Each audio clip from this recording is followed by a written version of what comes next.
প্রিয় দর্শক, আসসালামু আলাইকুম। এখন বাজে রাত্রের 3টা, সাড়ে 3টা।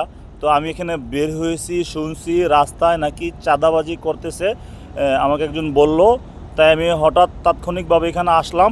কিন্তু আমি আসার সাথে সাথে কোনো চাঁদাবাজিকে দেখতে পেলাম না। সবাই বলল তারা নাকি পালিয়ে গেছে। নাই। এখন আমি যেইখানে, এটা যে টার্মিনাল, ওই টার্মিনালের ওইখানে, কাশপুর যে টার্মিনালটা, ওইখানে একটা গাড়ি রাত্রে, আজকে 2 দিন যাবত বলে এখানে দারোয়ানের, এখানকার যে দারোয়ান আছে, এই দারোয়ানের স্টেটমেন্টে গাড়িটা নাকি 2 দিন যাবত এখানে কোনো মালিক পাওয়া যেতেছে না। তাদের কাজকর্মে করতে খুব সমস্যা হচ্ছে, টার্মিনালের কাজ চলতেছে, তো এই গাড়িটা না সরাইলে তাদের খুব প্রবলেম হচ্ছে। তো চলুন এ ব্যাপারে আমি এখানকার যে দারোয়ান আছে, রাতের বেলা ডিউটি করতেছে, তার কাছ থেকে একটু শুনি আসলে কি বা কে বা কাহারা গাড়িটা রাখছে, এ সম্বন্ধে উনি কোনো তথ্য জানে কিনা।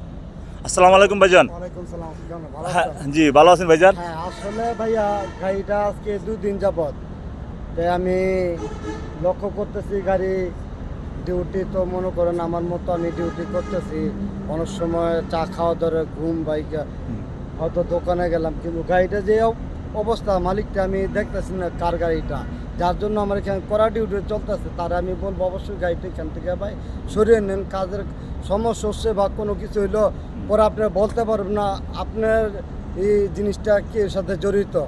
এরকম অনেক সময় মানুষের এই প্রশ্ন করে বা আপনার মনে কত হয় আপনার গাড়িটা সরালাম, আমি ভাই এই বিপদের সম্মুখীন হইতে চান, এইভাবে রাখা সমস্যা, আর আমাদের কাজের সমস্যা সবচেয়ে বেশি সৃষ্টি হয়। কতদিন যাবত এই গাড়ি এখানে? 2 দিন যাবত। আজকে 2 দিন যাবত না? গতকাল থেকে আজকের থেকে গতকাল থেকে আসতে থেকে, এর মধ্যে গাড়ির ড্রাইভারটা কাউকে আপনি দেখেন নাই? আমি দেখি না, আমি তো নাইট ডিউটি, তারপরও বিকালবেলা আসছি, সন্ধ্যা একটু আইসি, দেখি অবস্থা, তো এক থেকে আমি খুঁজতেছি। আমার কথা হইলো ভাই এখান থেকে প্লিজ গাড়িটা সরিয়ে ফেলেন।